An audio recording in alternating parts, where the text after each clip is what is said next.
Namibia lies in southwest Africa. The Namib Desert stretches for almost 2,000 kilometers along the coast.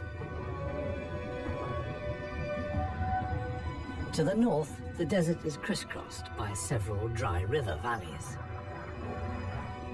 One of them is the Huanib Valley. It runs through the desert for several hundred kilometers and ends in the sea.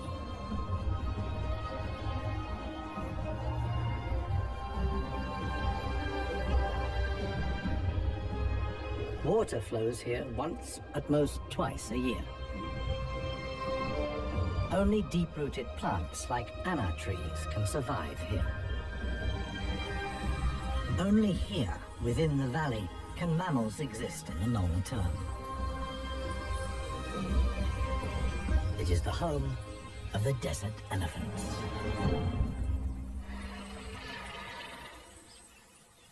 In contrast to their other African relatives, desert elephants live in particularly small family groups. They are so rare and their way of life is so special that they're under the constant supervision of scientists who've also given the elephants names.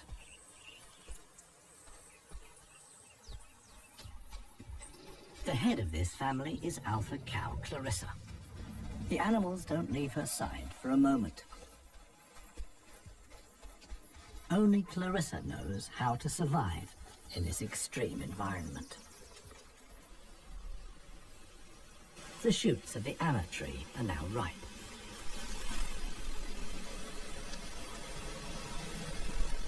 The pods contain protein-rich seeds.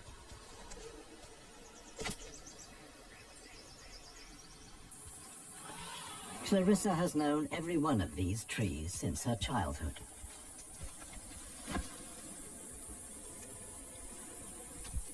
Even the youngest, Maya, tries the shoots. Here, however, experienced trunk tip control is required.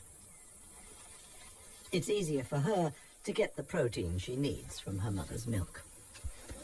Desert elephants only have half the number of calves as other elephants. The male animals stay with their mother's family until they reach sexual maturity. With mock fights, they prepare for life without the protection of the females. Adult bull elephants are loners or travel in small groups. Jappy is the most skillful of them.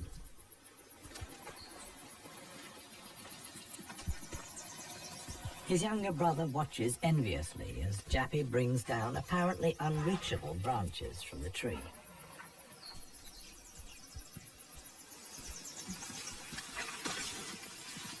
In the valley, Jappy is well known for such tricks.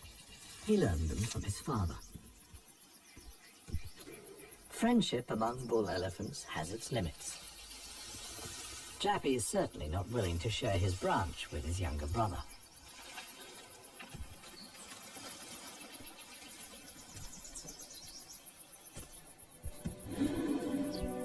Their father, One Tusk, is now nearly 60 years old. His trademark is the missing right tusk, lost long ago in a hierarchical battle. For years, he was the undisputed king of the Huanib. Now he lives in seclusion. One Tusk's legs are weak. He can no longer keep up. The aging bull is already being watched by a male jackal, which lives in the Huanib Valley with its partner. Jackals mostly hunt smaller animals, but they wouldn't turn their noses up at a dead elephant.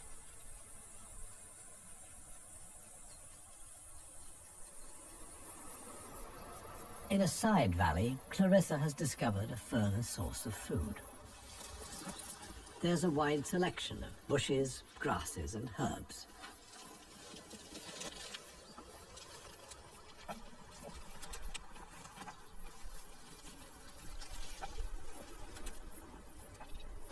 The elephant's climbing skills far surpass those of their savanna-dwelling relatives.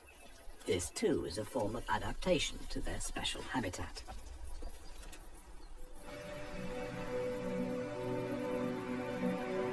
Old One Tusk has at last reached one of the anna trees in the Huanib Valley. But Clarissa and co haven't left very much for him to eat.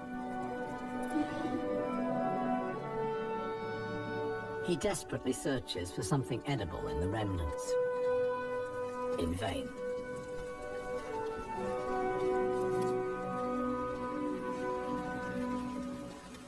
For the inhabitants of the Namib, survival is hard. They're used to going for long periods without water. Many get liquid from their food or know secret sources of water. Regardless of size, every green leaf contains a minimum of liquid worth harvesting.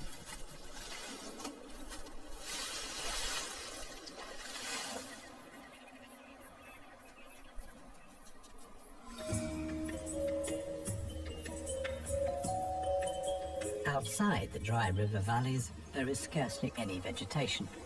Here, only extreme specialists survive. The Namib desert beetle is no bigger than a fingernail. As all animals, it depends on water for survival and has developed a special strategy.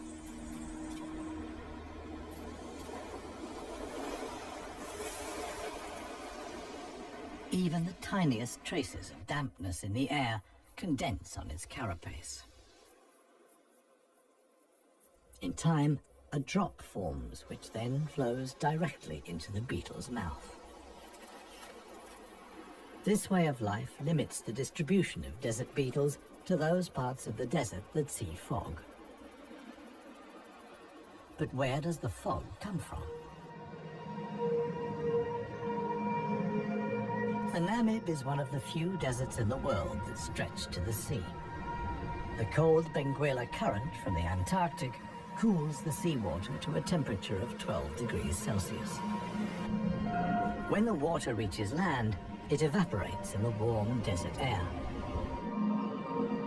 Around 200 days a year, the desert is wreathed in mist, which sometimes extends hundreds of kilometers inland into the dry river valleys.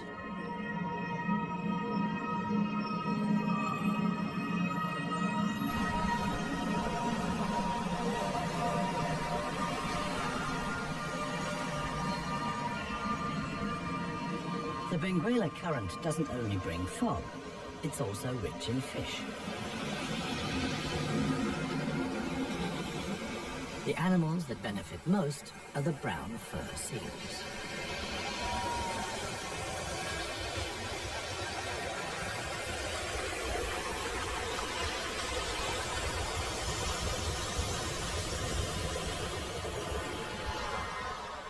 Their colonies are often home to 100,000 animals.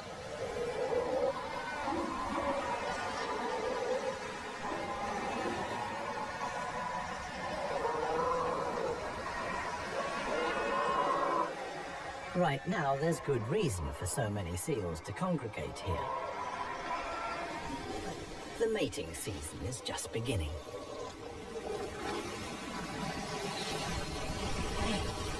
Everywhere, bulls are fighting for the right to mate.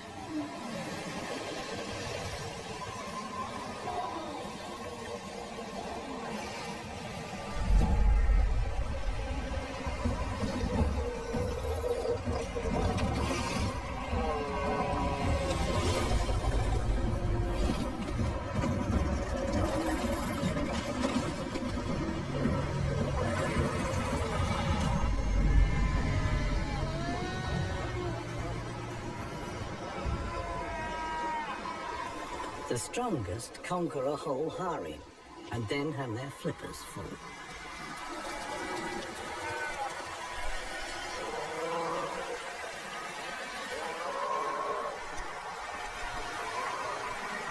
After mating, the males disappear into the sea, They're not involved in bringing up the young.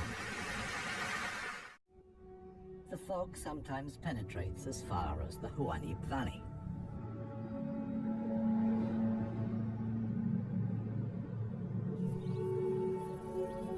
Now, even the biggest animals benefit from the moisture contained in the fog.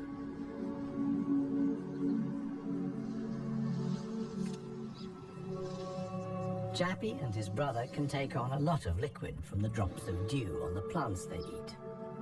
This allows the elephants to go without water for up to 4 days at a time. The pair are still on the move together. This will soon change.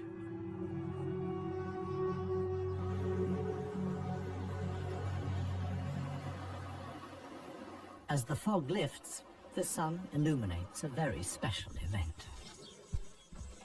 Families of elephants from other dry river valleys are on their way to the Huanib Valley.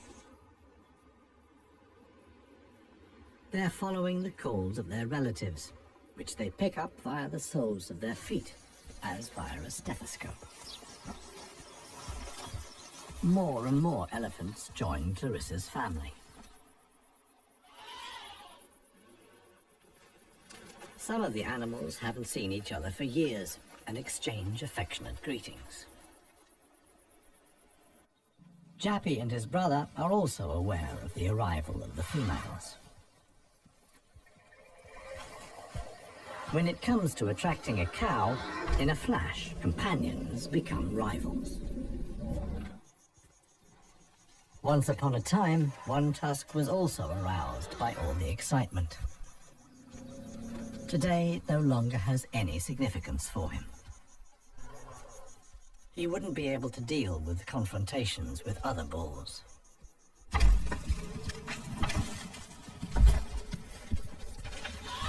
His sons and grandsons, on the other hand, are very excited. For them, it's important to make the most of the female's willingness to mate and prevent others from taking advantage. In the end, however, Jappy only manages to achieve his goal by means of a trick. He abducts the alpha cow, Clarissa.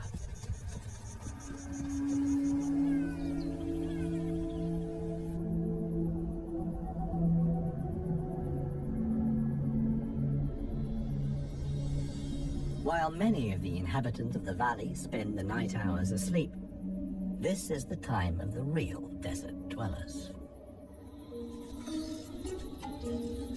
The Namib sand gecko is only active at night. In the darkness, the little predator looks for crickets and spiders.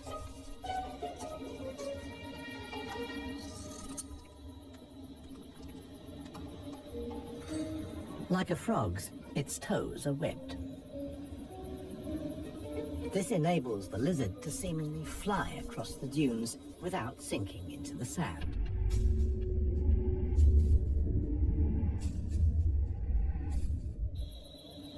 But it also needs to be on the lookout.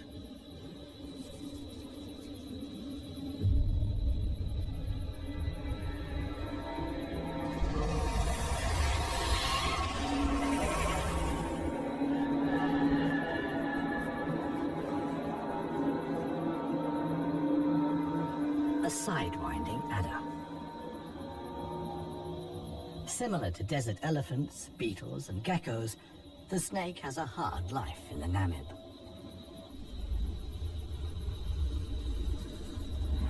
It has to hunt successfully to survive.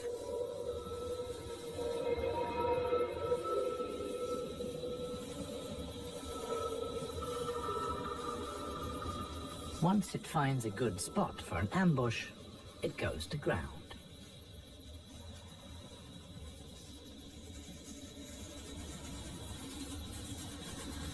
The snake is a predator that lies in wait for its prey, relying completely on its camouflage.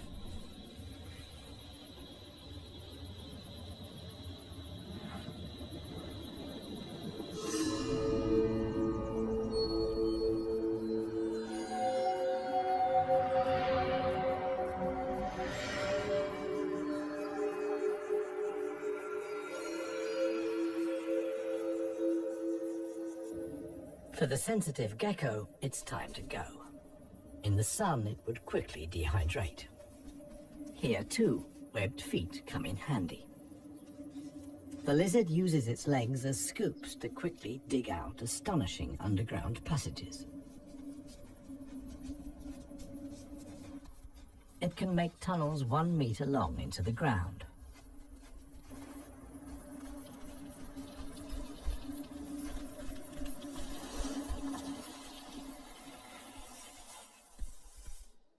Here, it's safe.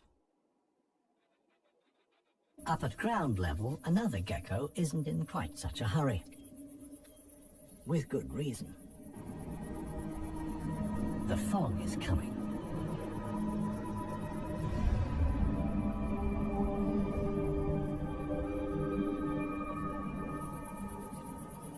The lizard's large, mirror-like eye surfaces allow the fog to condense here. At last, water.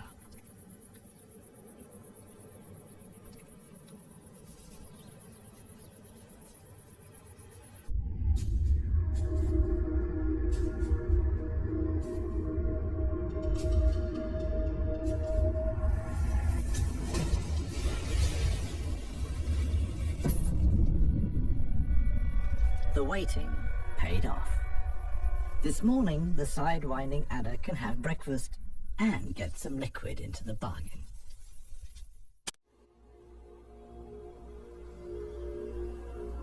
The Namibian winter is coming to an end, and with it, the mild climate brought by the fog. Relentless heat descends on the Huanib Valley. 40 degrees Celsius in the shade. This is approaching the limit for even Clarissa's family.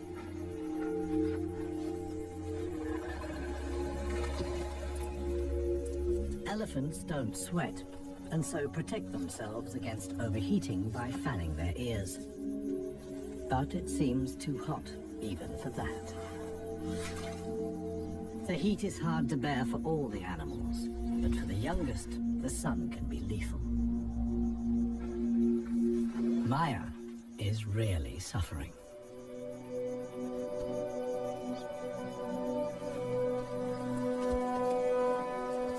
One tusk mobilizes all his efforts for one last attempt at an anna tree. But he no longer has the strength. Exhausted, he withdraws to the shade. During his long life, his legs have carried him more than 400,000 kilometers. As with most bull elephants, the last few steps he will take alone. Despite the heat, Clarissa can't afford to take a break. She urges her family to move on. Desert elephants have to spend up to 20 hours a day eating 200 kilos of plant material.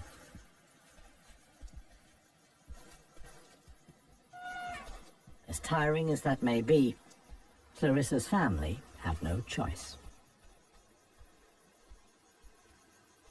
One young bull is already so exhausted that he sleeps through the signal to move off. He only wakes up when the other elephants are already out of sight.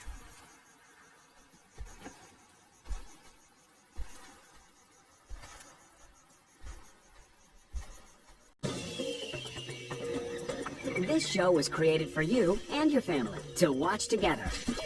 Welcome to Nat Geo Wild. It finally dawns on him that he really is all alone. Clarissa and the rest of the family have noticed his absence. The animals try to locate each other via smell using their trunks, which are extraordinarily sensitive.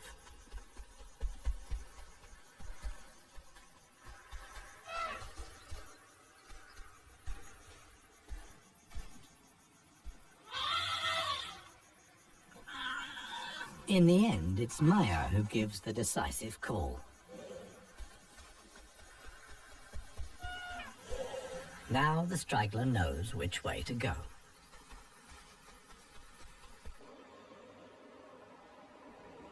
The extremely dry period shows no sign of coming to an end.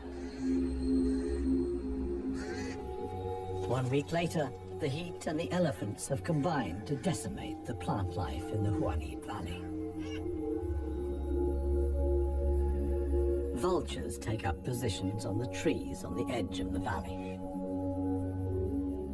Their time will come when the other animals can find nothing more to eat.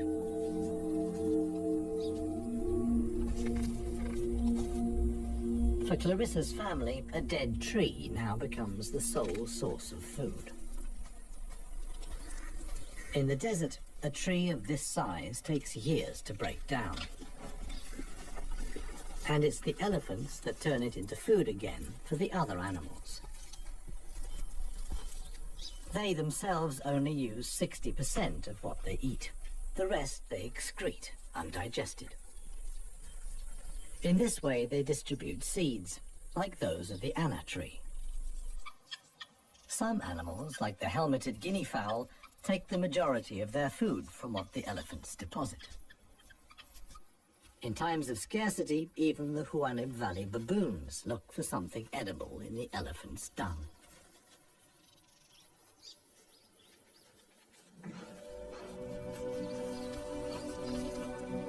Old One Tusk has one more go at the wood.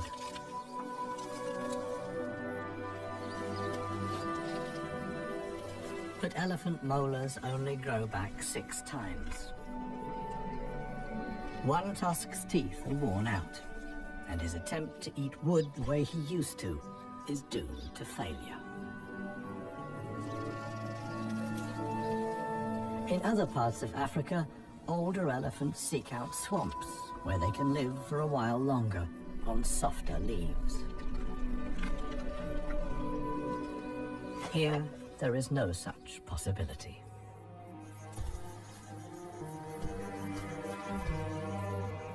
For Clarissa, too, the situation is becoming threatening. She and her family must leave the valley and seek food and water elsewhere. Other families join the trek. Only Clarissa's knowledge of hidden water sources can save them now.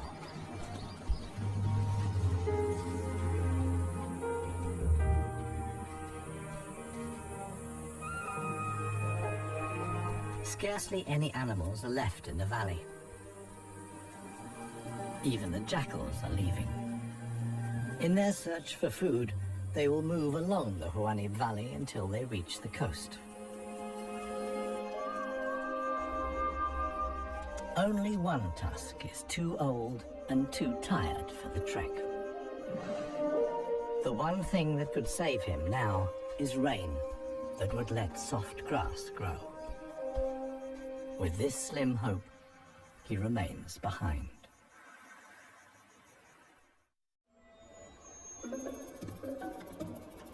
The Namib desert beetle is also looking for something to eat. In contrast to most of the desert dwellers, it is not seeking fresh young shoots. The beetle is on the lookout for plant residues. The unceasing wind is a help. It sweeps fragments of plant life together in valleys and hollows between the dunes.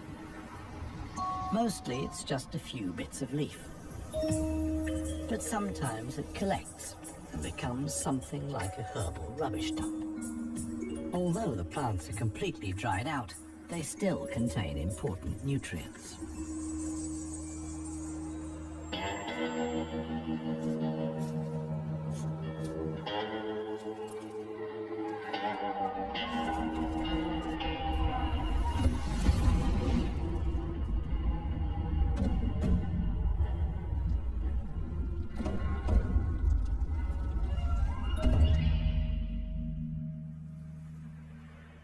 The Namakwa chameleon is one of the most dangerous hunters in the Namib Desert. For desert beetles, at any rate. But the beetles don't usually make it quite so easy.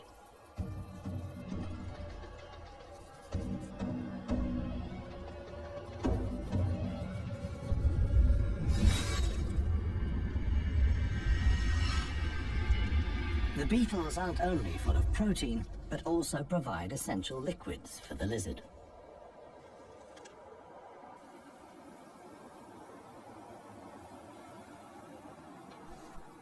Namaqua chameleons are the biggest reptiles the Namib can support. In contrast to the mammals, they can't undertake long migrations to look for food and water. Similar to the Huanib, a river once flowed here. Along its banks, animals like chameleons penetrated deep into the desert. Hundreds of years ago, the dunes slowly invaded the riverbed and cut off the water supply. This process was so slow, however, that the animals had time to adapt to the new conditions.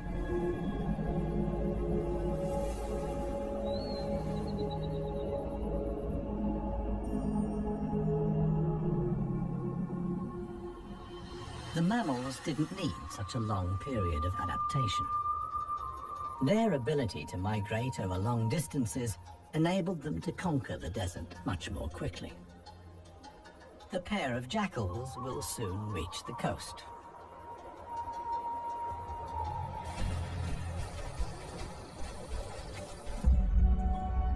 Clarissa, meanwhile, is still searching for water. Little Maya is already exhausted.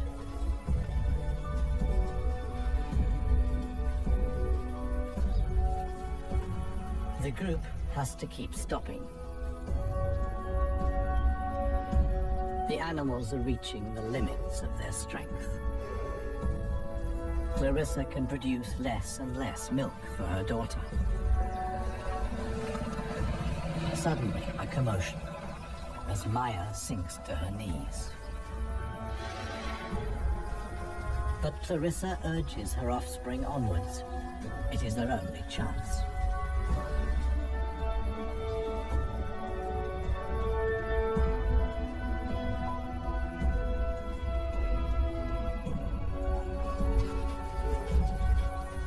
As dusk falls, they finally arrive.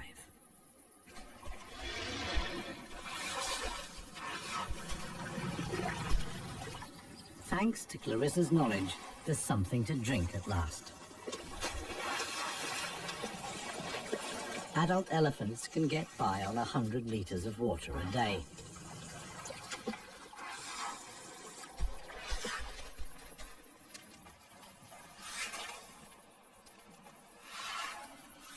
The subsequent dust bath serves to protect the elephant's skin from the relentless sun. The trek to the next source of food is long. The following morning, Clarissa will move on.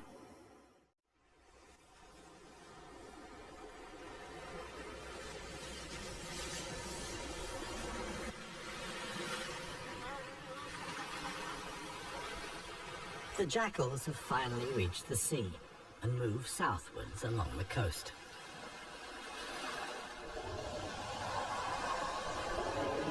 The new generation of brown fur seals is just arriving. Many of the mother animals are heavily pregnant. This young mother hasn't long to go.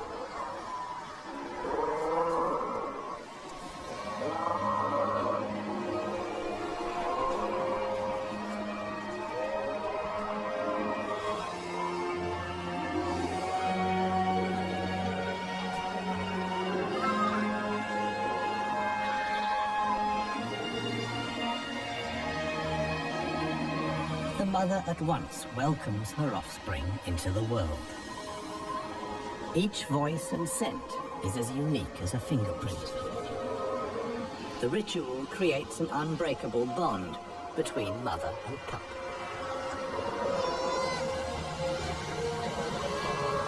Directly after the birth, the pup has to be suckled.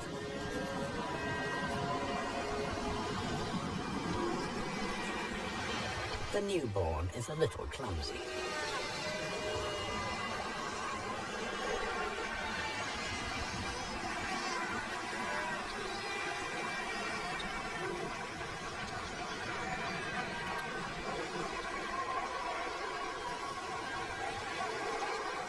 The young mother is not alone.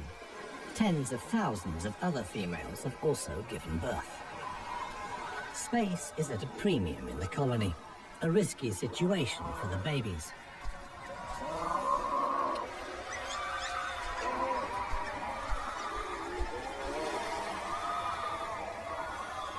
To minimize the danger, the seals organize a kindergarten. Many of the mother animals leave their newly born pups here.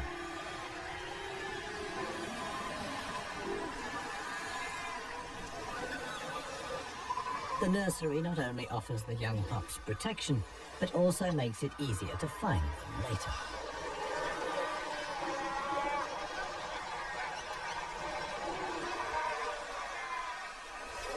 The mother seals have to go out hunting every day to make sure their milk is nutritious enough for the young.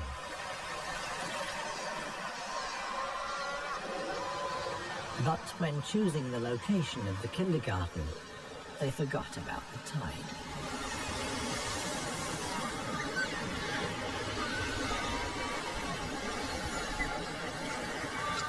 The pups fight desperately against the onslaught of the waves. The baby is washed out to sea, along with the other newborn seals.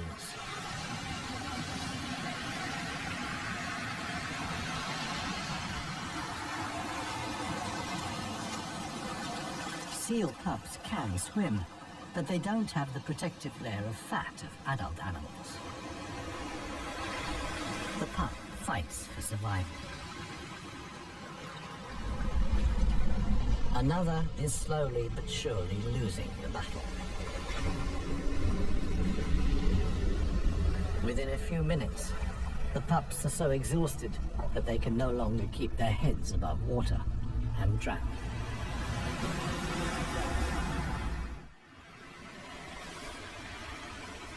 The next morning reveals how great the danger posed by the sea is for the seal pups. The shore is full of little corpses, washed up by the tide.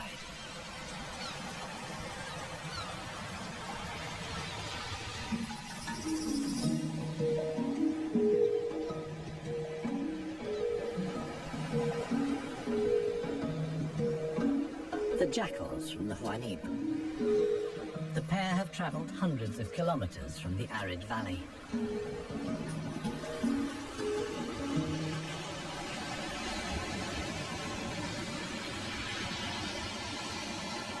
The seal colony is now their only chance of food. Jackals are choosy. For them, eating carrion is nothing unusual.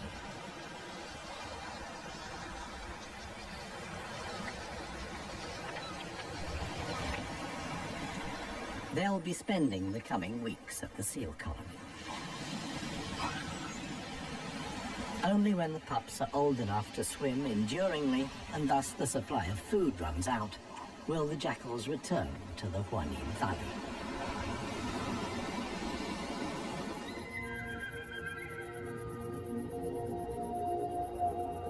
It's not only the jackals that undertake such long treks. The other inhabitants of the Huanib have a long way to go.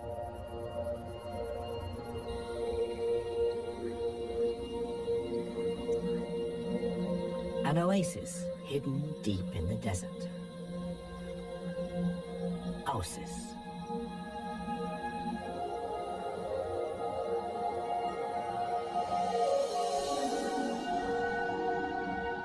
It lies like an emerald in the middle of the desert.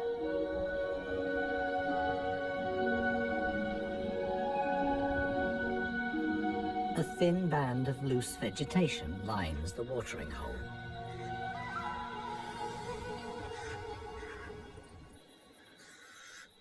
The pied crows are getting worked up about something. Visitors. Big visitors. the legendary desert lions. Desert lions are so unbelievably rare that scientists have fitted them with transmitter collars so that the big cats can be monitored and protected. Two females have taken up positions in the undergrowth with their young. The experienced predators know that it's just a matter of watching and waiting. And indeed, many animals are making their way here. The oryx's numbers have thinned noticeably. Some are lagging far behind the main column.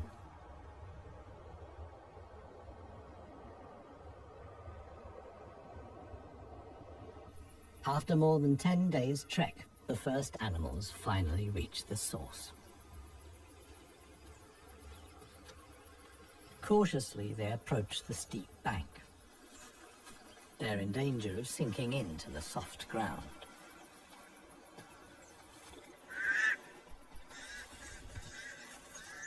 The pied crows sound the alarm again. The lioness's patience has been rewarded. They've caught one of the stragglers.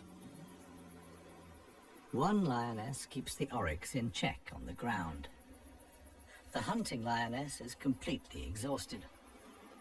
Fighting the antelope has taken the last of her strength.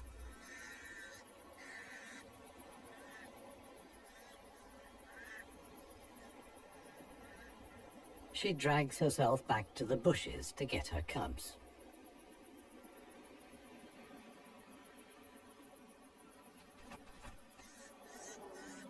The other lioness keeps the pesky crows at bay.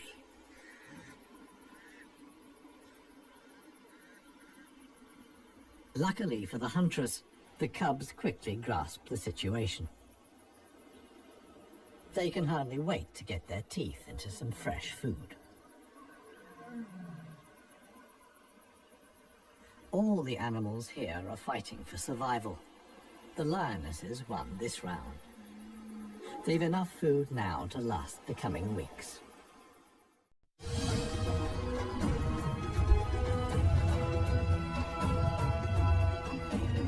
Clarissa and her family have finally reached the neighboring Dry River Valley.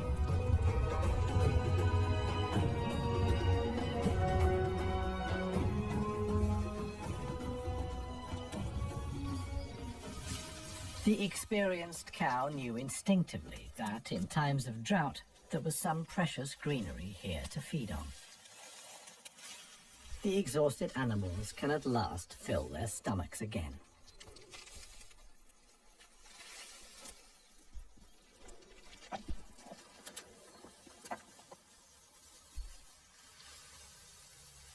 And this is how a happy, full-up baby elephant looks. Maya in paradise.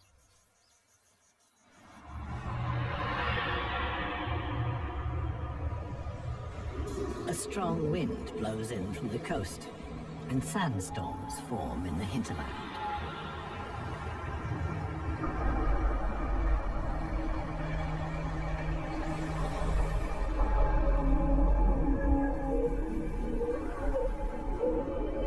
They reach the river valley where Clarissa and family have found food and shelter.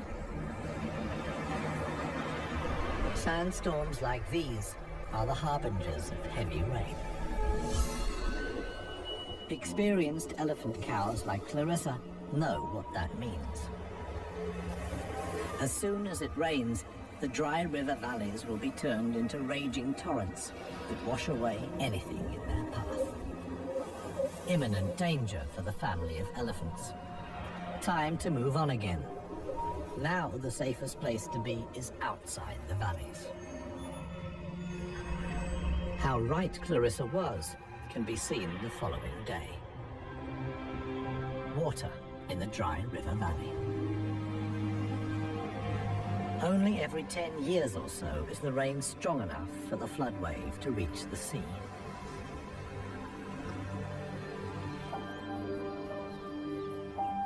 Just a few days later, the first green shoots begin the transformation of the dry river valleys.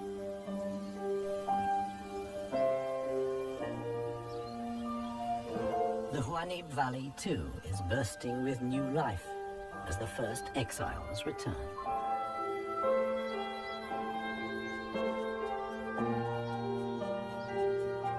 For one animal, however, the rain came too late. Old One Tusk succumbed to hunger before the first drops fell. The jackals find his body on the edge of the valley.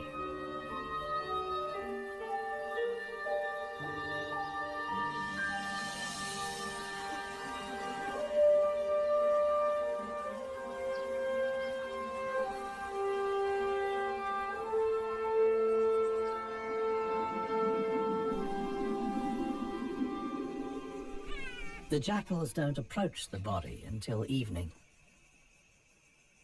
And thus, the circle of life is complete. The next morning, long unheard calls echo through the valley.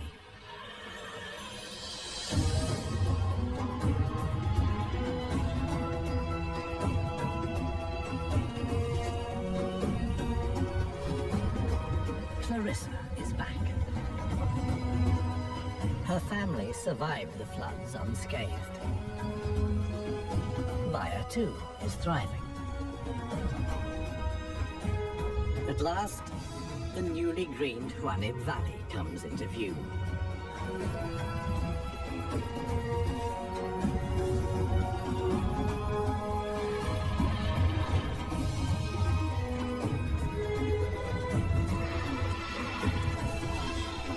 Clarissa's family is home again.